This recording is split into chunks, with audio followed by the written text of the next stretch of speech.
the first thing that I wanted to say is consider your temperament and your personality Absolutely. when you're negotiating. Yep. Gary and I create a very different experience for the person that we are buying from.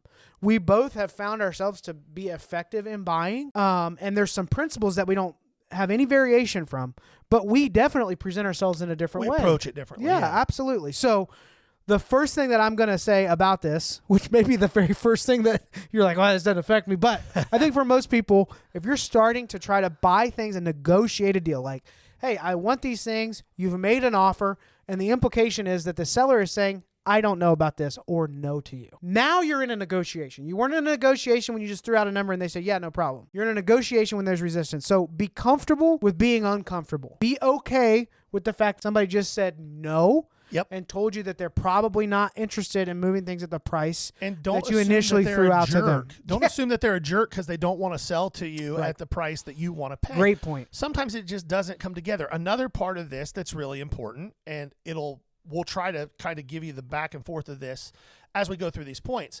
Understand whether you are in the position of power when you're buying or whether the dealer is in the position of power when you're buying, or the person you're buying from. If you are walking a show and you are not set up at the show, you are not going to be able to buy at the same margins that I, on the other side of the table, who am set up at the show, have a very professional table set.